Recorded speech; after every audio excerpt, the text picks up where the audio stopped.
For centuries, man's imagination has been captured by the mysteries of the universe. Today, he stands on the threshold of a first-hand exploration, beginning with a trip to the moon. Ironically, one of the major difficulties in taking this first big step is returning the Apollo spacecraft safely to Earth. In the final stages of its journey, the command module enters the severest and most dangerous lap of its whole mission. Dealing with re-entry heating is one of the gravest problems of the whole program. In their laboratories, scientists have simulated this awesome environment using machines that can produce temperatures up to 5,000 degrees Fahrenheit. They have experimented with hundreds of materials to find just the right protective coating for the heat shield. Once the spacecraft has re-entered the Earth's atmosphere, the next critical step is lowering the command module with its cargo of 3 astronauts to a touchdown on Earth. Engineers have devised a sophisticated landing system with parachutes of various sizes and shapes that will be deployed in a carefully controlled sequence. Though the parachutes will slow the spacecraft to a 15-mile-an-hour touchdown, still 10,000 pounds hitting the Earth at this speed poses yet another serious engineering problem. Suspended under this gantry tower is a model of the Apollo spacecraft. To simulate landing, the module can be dropped on land or in a pool of water with various attitudes of pitch, yaw, and roll, and with various vertical and horizontal velocities. These tests provide valuable information about spacecraft design. How scientists and engineers have solved the problems of returning 3 astronauts from outer space is our story today on Science Reporter.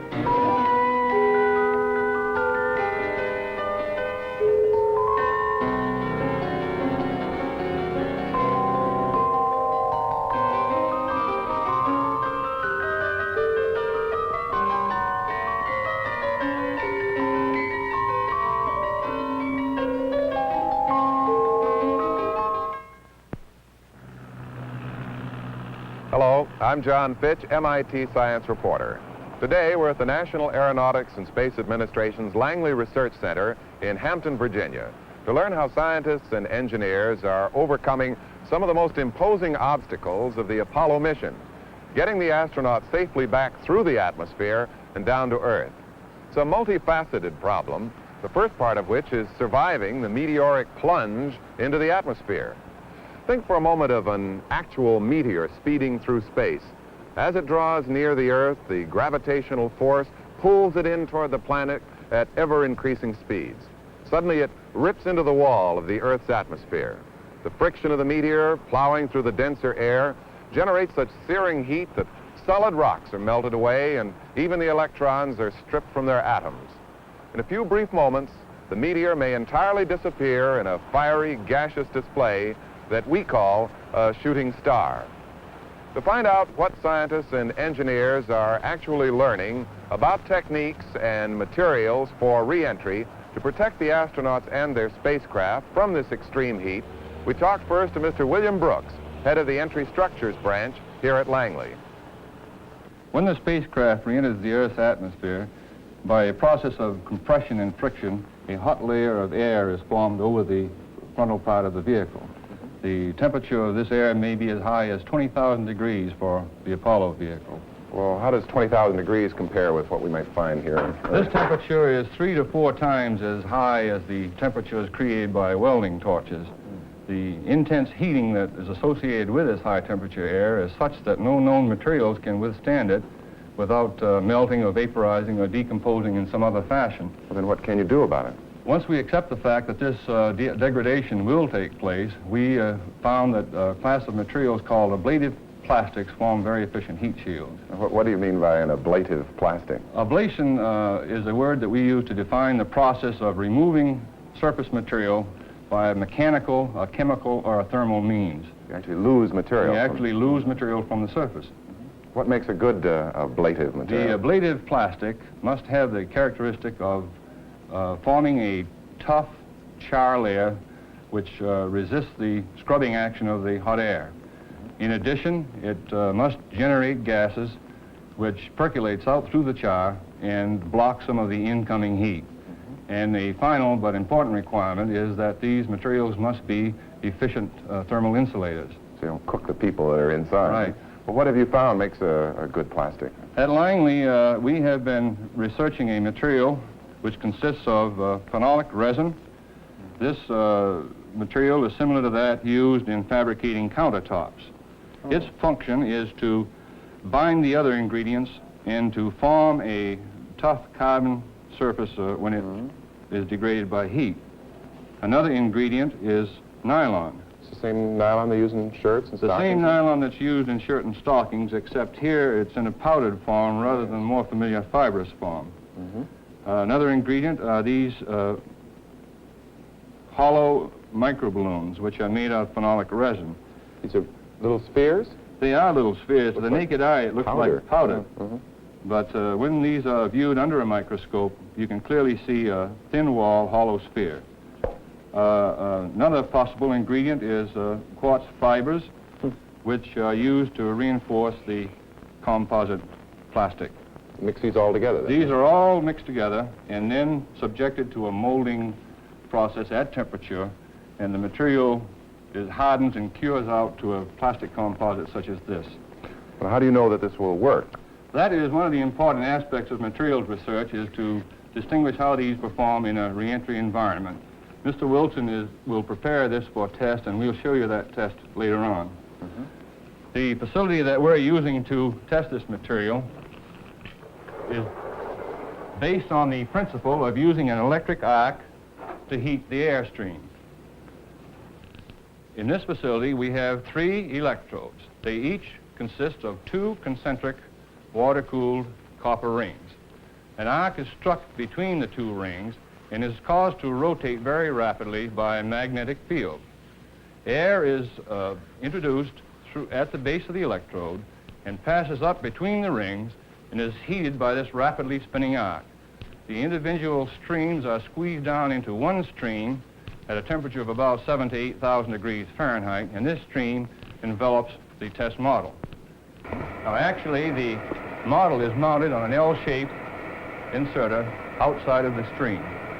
The instrumentation leads are connected, and when the model is positioned, the facility is started. When the proper flow has been established, the model is then swung into place over the exit of the facility. Now, the facility is actually controlled from a central control room, which I'd like to show you. This is our control room. We operate several arc-heated gas facilities from this room. Here we have instrumentation and controls which deal with facility parameters such as gas flow rates, water temperatures, and pressures. Here are the controls and instrumentation which involve the power applied to the facility. For the particular run that we're making with this type of facility, we can put upwards of 5 million watts into this heater. During the course of the test, the overhead monitor is used to determine the progress of the test. And we have a digital clock here on which is recorded the test time. The equipment in the center of the room is for programming and controlling very precisely the airflow or the flow of other gases used. Over here are the data collecting instrumentation. The data is collected in the form of electrical signals which represents temperatures, pressures, flow rates, and so forth. This data is transmitted by wire to a central computing station where it is reduced. Some of the reduced data is displayed on these charts for control purposes. The crew has been preparing for a test and are ready to commence. Mr. Wilson? Reactor set. Reactor set. Flow rate set. Just starting flow. Computer set, take data. Start the jet. Jet on.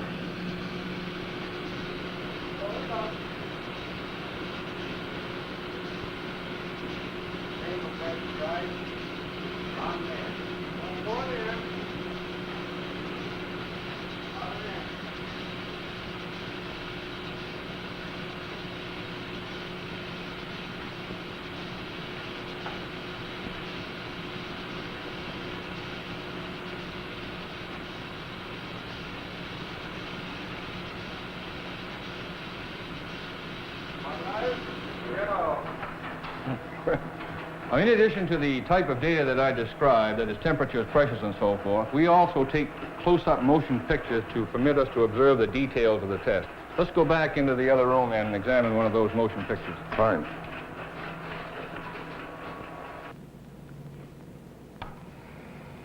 The facility is being started and the flow being established. The specimen is swung into place and starts to ablate immediately. Why does the air seem to glow even before it hits the object? This is because the air is heated to very high temperatures before it comes out of the facility and radiates energy. Note also that along the sides of the specimen there is illumination at a lower level, which is caused by the gases produced by ablation. I think that's what the astronauts actually see out the window, don't they? Yes. Note that the ablation is uniform over the surface, except a slight rounding at the corners where the test conditions are somewhat more severe. Lights, please. Oh, it's a very dramatic piece of film. This is a typical tested specimen. You'll note that a char has been formed over the entire surface. In a test such as this, we measure the surface recession, the surface temperatures, and internal temperatures. The specimen is then sectioned, and the char thickness is measured, and other characteristics determined. Is this test a good simulation of what actually happens? It is not an exact duplication of the reentry environment. We cannot produce these environments in the laboratory. But from tests such as these, we get the data which can be used with theoretical procedures and can predict what will happen in an actual reentry. That is, will this material make a good heat shield?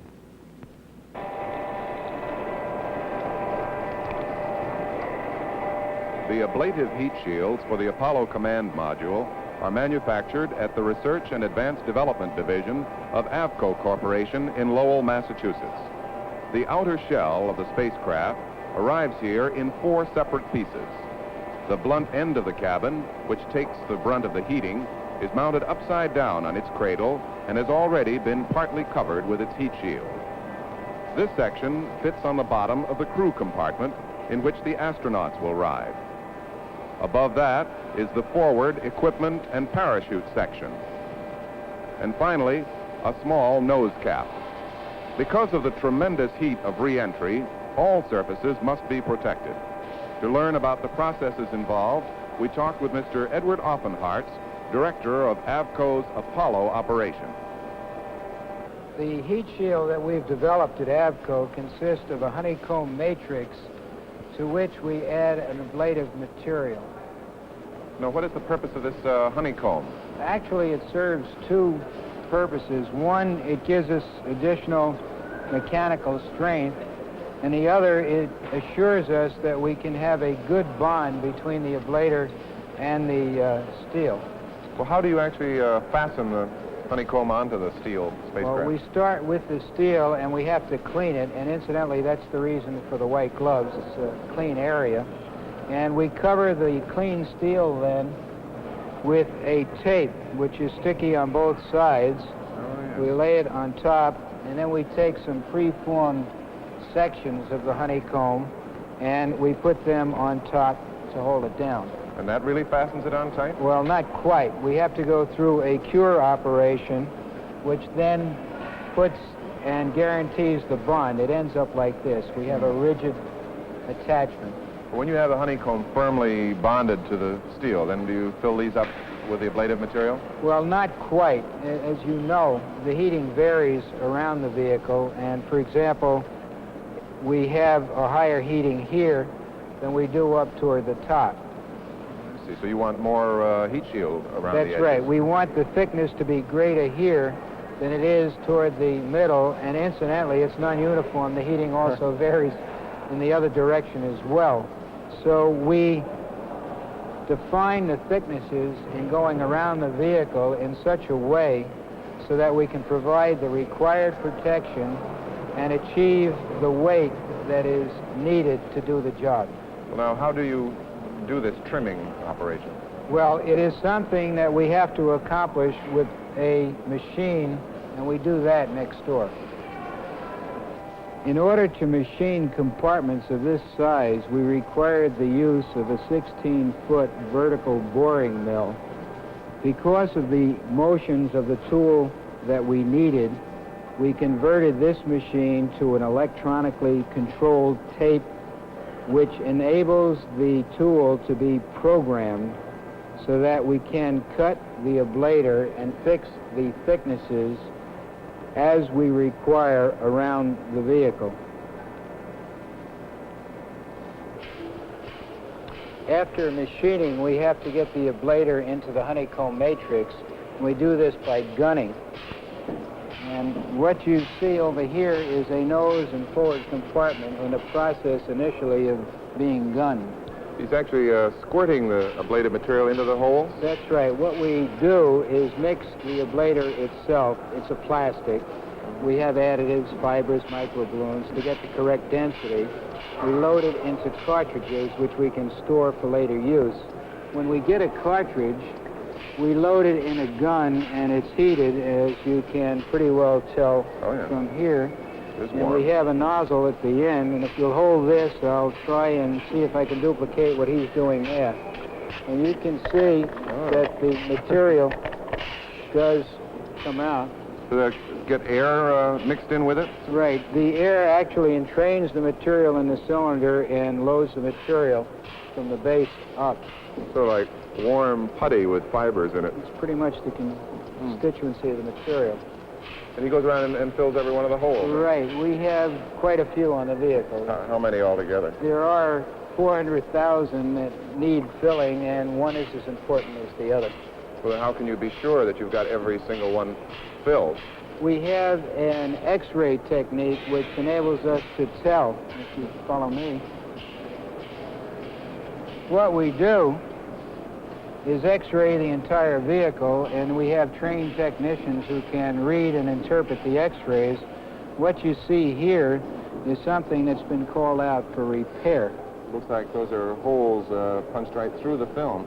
That's right. First, we identify the flaw, and then the X-ray is put back onto that part of the vehicle where the flaw occurs, and by punching the hole, we pick out that cell which requires repair. So we do the right one. Somebody just digs that out and fills that one again? Right, and we do this until we have the completed section. Well, assuming that you've got every hole properly filled, then what would be the next step in the process? We have to then go through the oven cure, or the setup of the ablator, the hardening process. Each compartment is rolled into the oven in order to enable it to undergo a cure, which results in hardening the ablative. How long does it stay in the oven? It generally stays in the oven for better than half a day, and incidentally, the temperatures that we keep it at are greater than 200 degrees Fahrenheit. We, in addition, require a bagging operation.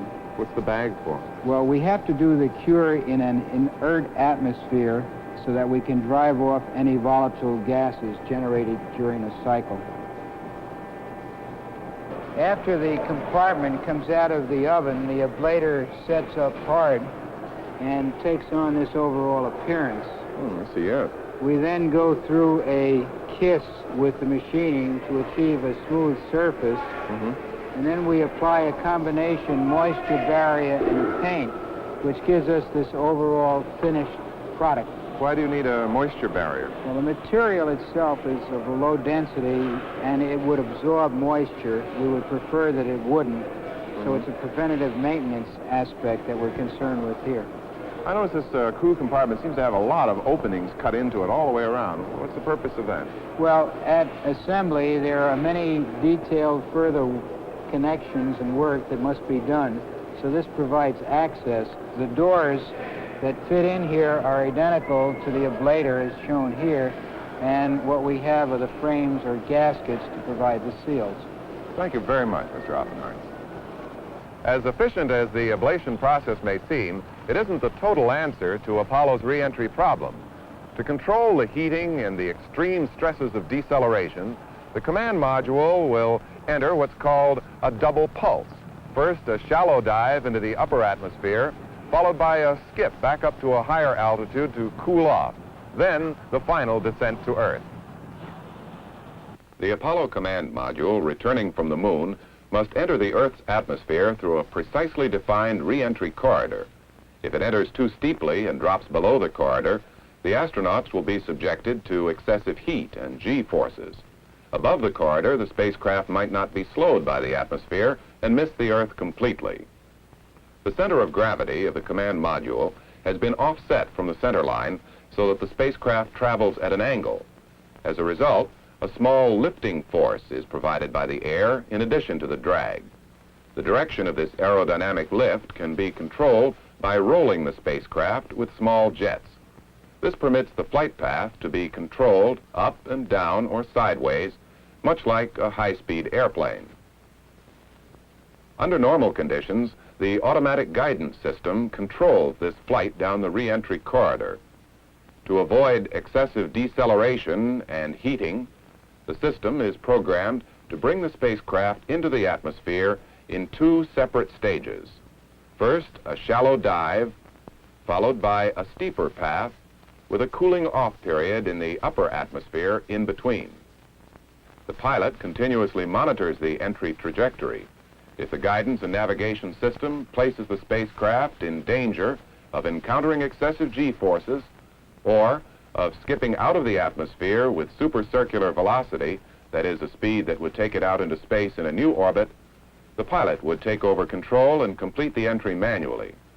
When the spacecraft begins to descend for the second time, the atmosphere slows the command module to less than the speed of sound. At 25,000 feet, small drogue parachutes are deployed to further slow the spacecraft. At 10,000 feet, pilot chutes bring out the main parachutes which float the command module to its journey's end. Though parachutes will certainly help in slowing down the Apollo command module, its landing will be by no means gentle. When it finally hits the water, some 10,000 pounds will be going almost 20 miles an hour. Over here in this building, various command module shapes have been tested to see if they'll withstand the impact. This is Langley's Impacting Structures Facility, an 1,800-foot towing tank built before World War II to test various amphibious planes. We talked with an aerospace technologist, Mr. Sandy Stubbs. The facility here is used for water impact. We also can get land landings here.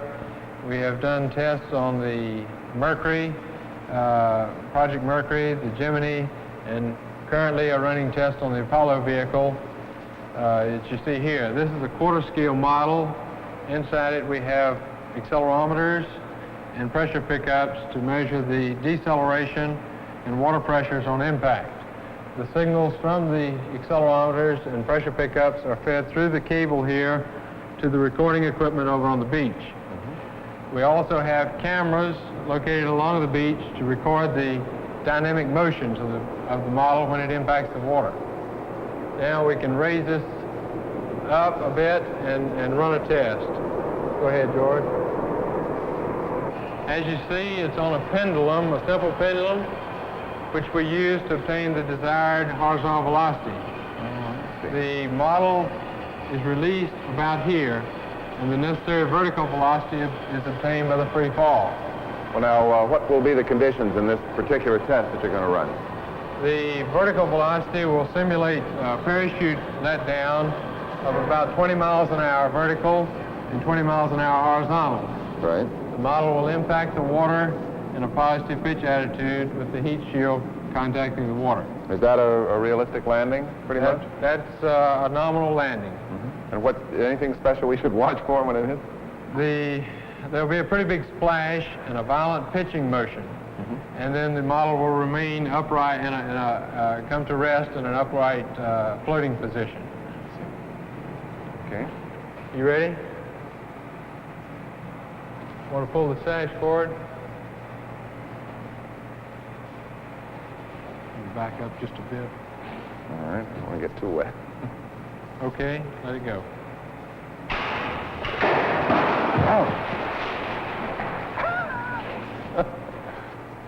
It is quite a splash.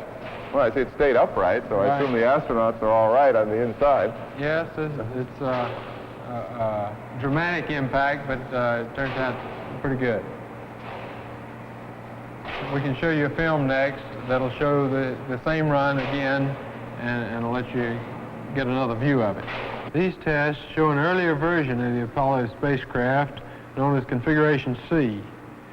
The landings were made in water, simulating paraglider letdown, and you'll see that the horizontal velocity is much higher than the vertical velocity in this case. Oh, I see, because a paraglider would be coming in at a much higher horizontal velocity than a parachute would. That's right. Mm-hmm. This is at a much higher velocity, simulating a smaller paraglider. Oh, look at that one. That wasn't a very good landing. The next group of landings will simulate a hard surface or runway type landing in which the vehicle skids and rocks along the runway.